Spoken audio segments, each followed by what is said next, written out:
예수님과 그의 12제자들, 오늘 예수 그리스도에 관하여 공부하시겠습니다.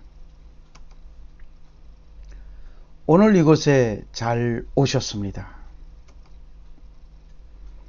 다 함께 찬송가 154장 생명의 주여 면류관 받으시옵소서, 날 위해 쓰신 가시관 나 기억합니다 를 찬송하면서 오늘 말씀을 상고하시겠습니다.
그리고 오늘 이곳에 오신 분에게 선물을 드릴 수 있는 기회가 된 것에 감사를 드립니다.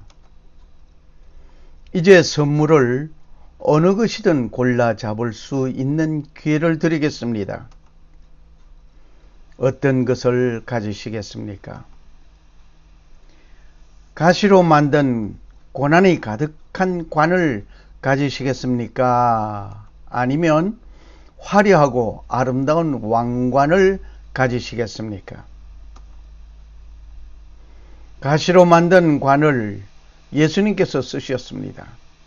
그는 고난을 받으시고 온갖 질고를 다 받으셨습니다.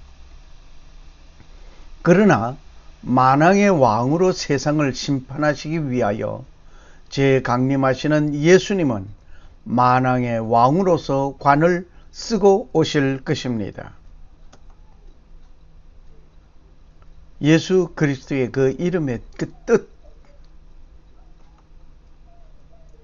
예수, 히브리어로서 기름 부음을 받은 자라는 뜻입니다. 아들을 낳으려니 이름을 예수라 하라. 이는 그가 자기 백성을 저의 죄에서 구원할 자이심이라 하시니라. 마태복음 1장 21절 말씀. 히랍어로서는 그리스도라는 뜻입니다. 메시아와 그리스도라는 말은 같은 말로서 왕이란 뜻입니다. 그리스도라는 말은 기름 부음을 받은 자입니다. 야곱은 마리아의 남편 요셉을 낳았으니 마리아에게서 그리스도라 칭하는 예수가 나시니라. 그런즉 모든 대수가 아브람부터 다윗까지 14대요. 다윗부터 바벨론으로 이거할 때까지 14대요. 바벨론으로 이거한 후부터 그리스도까지 14대더라. 마태복음 1장 16절 17절의 말씀. 고대 그리스도인들에게는 물고기 그림이 서로를 알아보는 심벌이 되었습니다. 그리스도인이라고 칭함을 받게 된 것은 바나바가 사울을 찾으려고 다수에 갔습니다. 바나바가 사울을 만나 안디옥에 왔습니다. 이곳에서 1년간 교회에서 봉사하는 일이 있었습니다. 이때 제자들이 안디옥에서 그리스도인이라는 칭호를 받게 된 것입니다. 사도행전 11장 25절 26절 말씀입니다. 이 물고기 그림을 우리는 많이 보시죠. 다른 문헌에서 예수에 대한 기록을 읽어봅니다. 메시아, 히브리어로서는 마시아오, 아랍어로서는 알마시호, 고대 그리스어로서는 마시아스, 크리스토스, 영어로서는 메시아, 문자적으로는 기름을 바른 또는 기름을 부은 자라는 뜻을 가지고 있습니다. 이 낱말은 고대 이스라엘의 예법에 쓰인 말로 지위가 높은 사람, 특히 유대 사람의 지도자를 가리킨 것으로 풀이되고 있습니다. 메시아는 향로를 몸에 바르는 예법에 따라 이 말이 생긴 것으로 여겨지며 이에 해당하는 사람은 대제사장, 왕, 예언자이었습니다. 예수 또는 나사렛 예수는 기독교를 포함한 여러 종교에서 중요하게 여겨지는 인물로 기록되어 있습니다. 대부분 기독교도들은 삼위일체 곧 성부와 성자와 성령이 한 몸의 하나님이라는 신앙 고백에 따라 예수를 동정 마리아에게 잉태되어 강생한 하나님, 완전한 사람, 완전한 하나님이라고 고백하고 있습니다. 이것은 니케아 콘스탄틴 노폴리스 신경에 기록되어져 있습니다. 메시아라는 뜻의 존경인 그리스도를 붙여 예수 그리스도라고 부르고 있습니다. 예수의 생애와 행적은 사복음서를 비롯한 신약 성경에서 자세히 다뤄지고 있습니다. 예수는 고대 그리스의 이에수스의 라틴어 표기입니다. 역사적 실존 인물로 예수를 가리킬 때에는 흔히 예수가 자란 고장의 이름을 덧붙여서 나사렛 예수라고 부르고 있습니다. 신약 성경에서는 예수의 부모의 이름을 앞에 붙여 부르기도 합니다. 다시 말을 한다면 요셉의 아들 예수, 나사렛 요셉의 예수, 마리아의 아들 예수, 이것은 누가복음 2장 21절, 요한복음 1장 45절, 마가복음 6장 5절, 마태복음 13장 55절 등을 참고하시면 되시겠습니다. 예수에 따라 붙는 그리스도라는 낱말을 또한 고대 그리스의 기름을 부은이라는 그리스도라는 말을 님, 라틴어로 표기한 기름을 부은 그리스토스는 히브리어 메시아에서 풀이한 것입니다. 고대 그리스의 크리스토스, 한국어로는 그 대신 그 발음으로 쓰고 있습니다. 기름 부음 받은 사람이라는 뜻은 유대인의 종교적 예법에 따르면 높은 사람, 다시 말해 왕이나 예언자, 제사장, 메시아에게 주어지는 것이므로 예수 그리스도라는 이름은 메시아 예수라고 풀이될 수 있습니다. 기독교 또는 그리스도교는 하나님이라 부르는 유일신의 아들 혹은 현현으로 일컬어지는 예수의 가르침을 중심으로 하는 종교입니다. 기독교는 예수를 구세주, 그리스도로 고백하는 예수 그리스도를 믿는 종교의 교파를 통틀어 일컫는 말입니다. 기독교 여러 교파들 중 성부, 성자, 성령의 성삼위일체 하나님을 믿는 교파들이 주류 기독교를 이루고 있습니다. 기독교도들은 예수가 구약 성경에 예언된 구세주, 곧 온 인류의 죄를 대속한 메시아로서 하나님의 독생자이자 이스라엘의 하나님이라고 믿습니다. 기독교는 유대교로부터 파생되었습니다. 이슬람교와 더불어 이 세 종교는 아브라함계 종교라고 불리고 있습니다. 그들이 믿는 공통의 경전인 구약 성경에 믿음의 조상 아브라함이 중심 인물 중 하나이고 선택된 공통의 조상이기 때문입니다.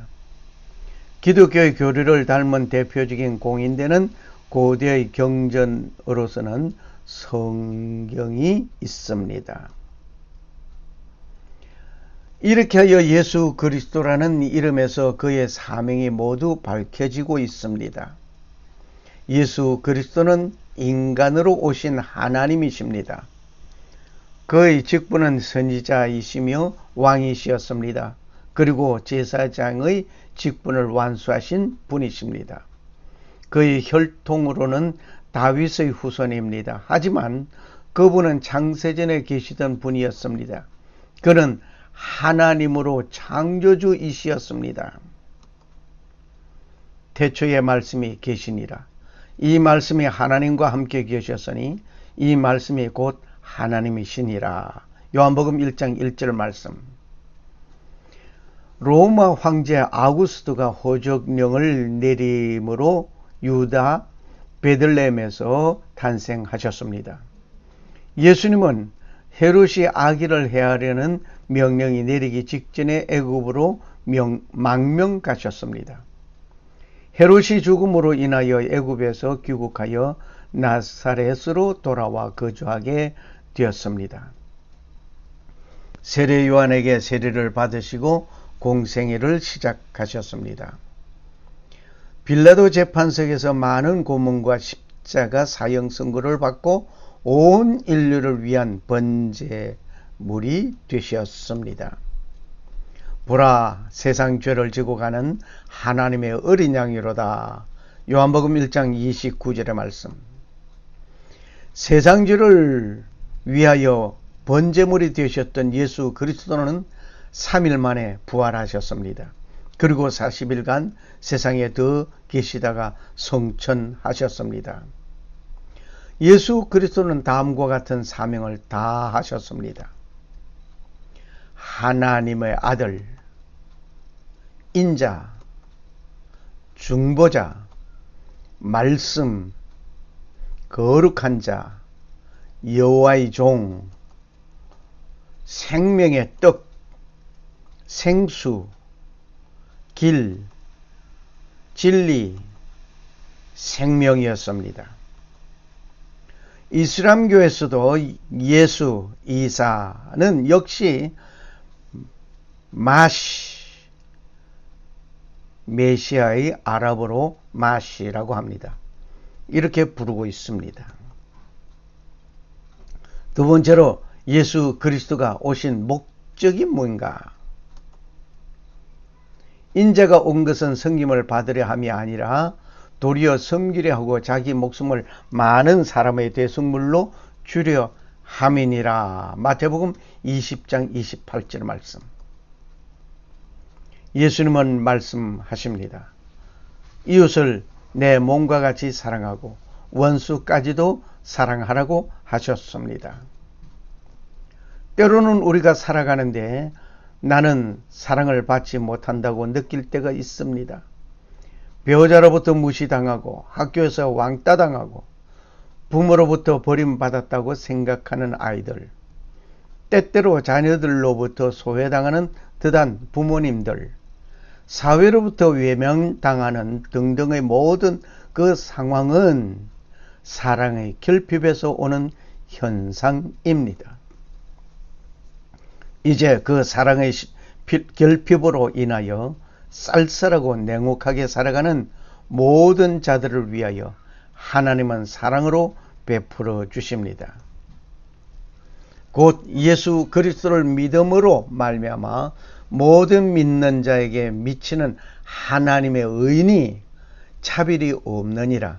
모든 사람이 죄를 범하였음에 하나님의 영광에 이르지 못하더니 그리스도 예수 안에 있는 구속으로 말미암아 하나님의 은혜로 값없이 어렵다 하심을 얻는 자 되었느니라.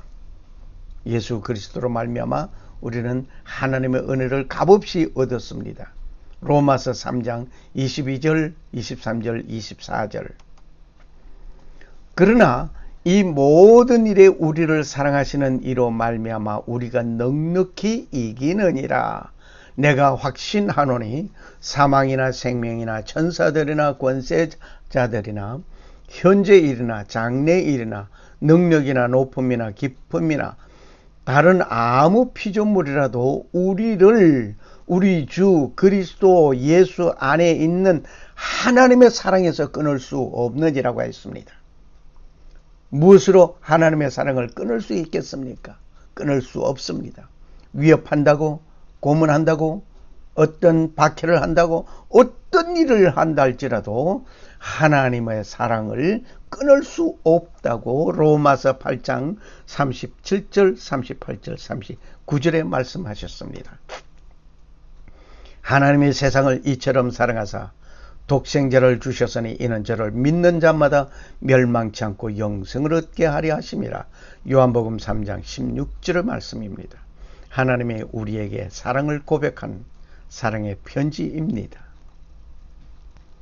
이러한 하나님의 사랑을 전하려고 오신 예수 그리스도였습니다. 하나님과의 맺은 사랑은 무엇으로 막을 수 없습니다. 예수 그리스도를 나의 구주로 믿고 그를 섬기는 자들이 예수님을 닮아야 할 것입니다. 예수 닮기 원합니다. 진심으로 예수 닮기 원합니다. 진심으로 예수 닮기 원합니다. 진심으로.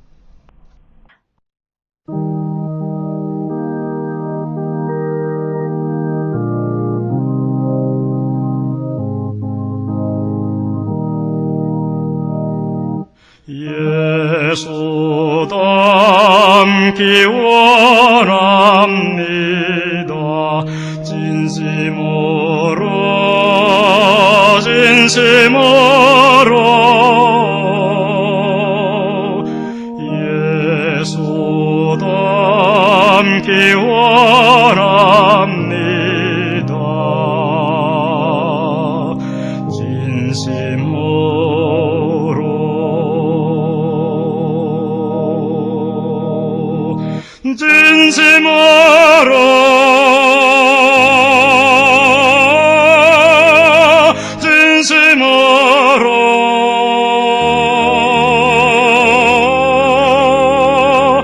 예수 닮기 원합니다.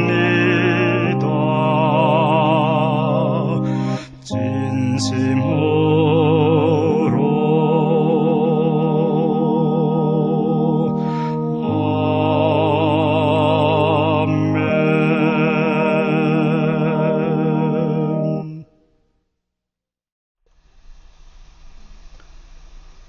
예수님은 분명한 증언하신 것이 있습니다.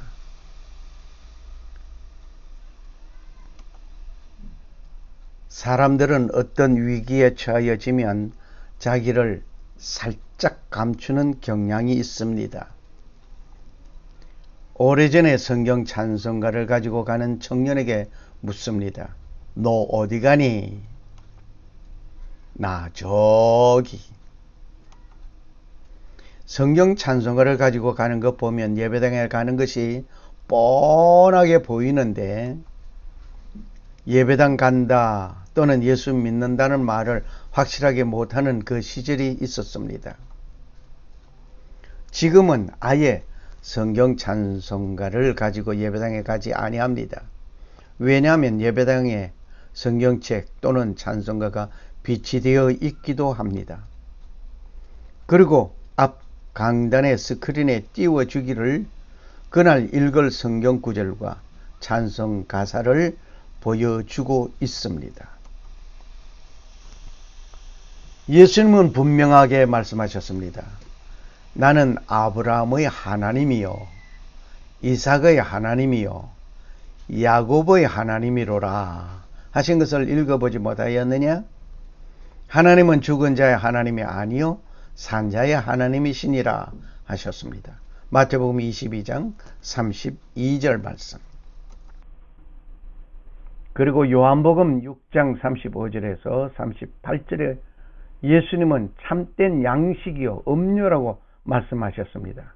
계속해서 성경 말씀을 들으시겠습니다. 예수께서 가라사대 내가 곧 생명의 떡이니 내게 오는 자는 결코 줄이지 아니할 터이요 나를 믿는 자는 영원히 목마르지 아니하리라. 그러나 내가 너희더러 이르기를 너희는 나를 보고도 믿지 아니하는도다 하였느니라. 아버지께서 내게 주시는 자는 다 내게로 올 것이요 내게 오는 자는 내가 결코 내어 쫓지 아니하리라.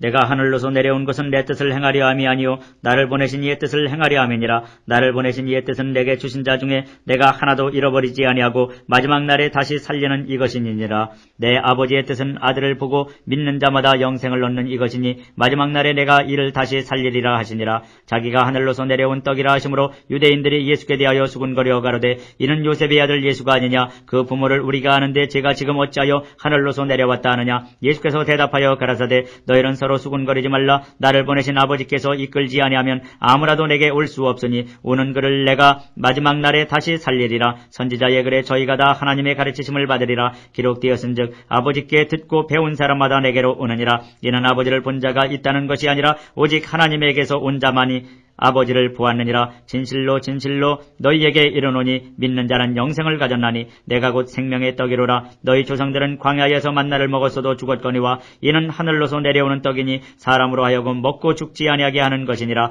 나는 하늘로서 내려온 산 떡이니 사람이 이 떡을 먹으면 영생하리라. 나의 줄 떡은 곧 세상의 생명을 위한 내 살이로라 하시니라. 이러므로 유대인들이 서로 다투어 가로되 이 사람이 어찌 능히 제사를 우리에게 주어 먹게 하겠느냐? 예수께서 이르시되 내가 진실로 진실로 너희에게 이르노니 인자의 살을 먹지 아니하고 인자의 피를 마시지 아니하면 너희 속에 생명이 없느니라. 내 살을 먹고 내 피를 마시는 자는 영생을 가졌고 마지막 날에 내가 그를 다시 살리리니 내 살은 참된 양식이요 내 피는 참된 음료로다. 내 살을 먹고 내 피를 마시는 자는 내 안에 거하고 나도 그 안에 거하나니 살아계신 아버지께서 나를 보내심에 내가 아버지로 인하여 사는 것 같이 나를 먹는 그 사람도 나로 인하여 살리라. 이것은 하늘로서 내려온 떡이니 조상들이 먹고도 죽은 그것과 같지 아니하여 이 떡을 먹는 자는 영원히 살리라. 이 말 여기에 포도원과 농부의 비유의 말씀은 그 시대에만 적용되는 말씀이 아닙니다.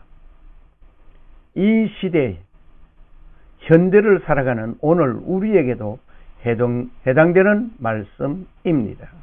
그때에 사람이 너희에게 말하되 보라 그리스도가 여기 있다 혹 저기 있다 여도 믿지 말라. 거짓 그리스도들과 거짓 선지자들이 일어나 큰 표적과 기사를 보이어 할 수만 있으면 택하신 자들도 미혹해 하리라. 보라 내가 너희에게 미리 말하였노라. 그러면 사람들이 너희에게 말하되 보라 그리스도가 광야에 있다 여도 나가지 말고 보라 골방에 있다 여도 믿지 말라. 번개가 동편에서 나서 서편까지 번쩍임같이 인자의 임함도 그러하리라. 죽음이 있는 곳에는 독수리들이 모일지니라. 그날 환란 후에 즉시 해가 어두워지며 달이 빛을 내지 아니하며 별들이 하늘에서 떨어지며 하늘의 권능들이 흔들리리라. 그때에 인자의 징조가 하늘에서 보이겠고 그때에 땅의 모든 족속들이 통곡하며 그들이 인자가 구름을 타고 능력과 큰 영광으로 오는 것을 보리라. 저가 큰 나팔 소리와 함께 천사들을 보내리니 저희가 그 택하신 자들을 하늘 이 끝에서 저 끝까지 사방에서 모으리라. 무화과 나무의 비유를 배우라. 그 가지가 연하여지고 잎사귀를 내면 여름이 가까운 줄을 아나니 이와 같이 너희도 이 모든 일을 보거든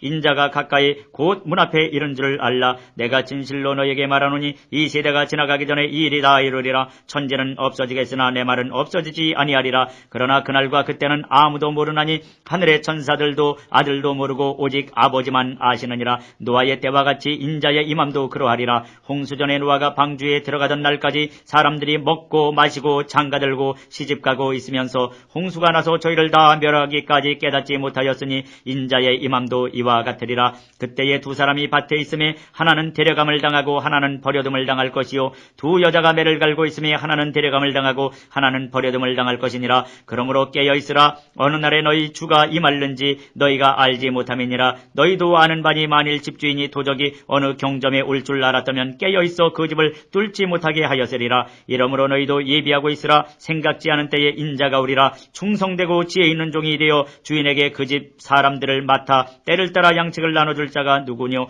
주인이 올 때에 그 종에 이렇게 하는 것을 보면 그 종이 복이 있으리로다. 내가 진실로 너에게 이르노니 주인이 그 모든 소유를 저에게 맡기리라.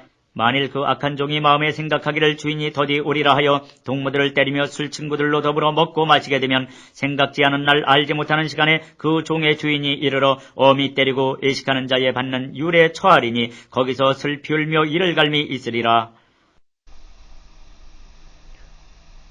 대제사장과 바리새인들이 이 비유의 말씀을 듣고 자기들을 가리키는 말씀으로 알았습니다. 그리고 선지자로 알았습니다. 오늘도 많은 사람들이 하나님의 말씀을 듣고 알고 있습니다. 하나님의 말씀을 알고 있지만 회개하지 아니하면 구원이 없습니다. 야고보서에서 말씀하십니다. 이와 같이 행함이 없는 믿음은 그 자체가 죽은 것이라. 야고보 2장 17절 말씀. 영혼 없는 몸이 죽은 것 같이 행함이 없는 믿음은 죽은 것이라고 야고보 2장 26절에 말씀하셨습니다. 이러므로 사람이 선을 행할 줄 알고도 행치 아니하면 죄니라. 야고보 4장 17절의 말씀입니다. 하나님을 하나님으로 알았으면 믿어야 합니다. 예수님이 구세주라는 사실을 알았으면 믿어야 합니다. 성경에서는 신약과 구약을 막론하고 모두 메시아가 마지막 시대에 재림한다고 예언하고 있습니다.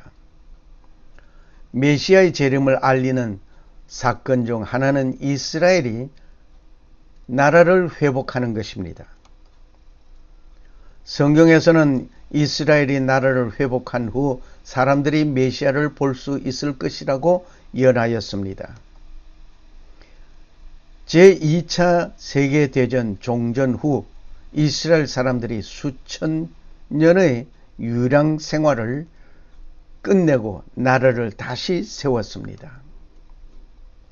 1948년 5월 13일 예루살렘 유대회에서는 이스라엘이 나라를 회복했습니다고 선언하였습니다. 서방 각국의 주류 계층은 개신교와 가톨릭을 믿었으나 유대교의 예루살렘 수복에 대해 모두 지지하는 입장이었습니다. 이는 메시아 재림의 전조였기 때문입니다. 반세기가 넘도록 서방 각국의 주류 계층의 이스라엘 지지는 확고하였습니다. 그런데 역사적 관점에서 보면 유대교의 예수 탄압을 완전히 잊어버린 행위였습니다. 예수 그리스도는 가시는 것으로 끝나지 아니하시고 다시 오시겠다고 약속하셨습니다. 초림의 예수님은 인류를 구원하시려고 십자가를 지시기 위하여 오셨습니다. 다시 오시는 예수님은 만왕의 왕으로 심판의 주님으로 오시게 될 것입니다. 다시 오시게 되는 예수님 약속의 말씀이었습니다. 예수 그리스도가 십자가의 고난을 받으시는 그곳에 가보셨습니까? 예수 그리스도에게 조롱과 핍박을 누가 하셨습니까? 이제 동영상을 보시면서 그곳으로 가시겠습니다.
감사합니다.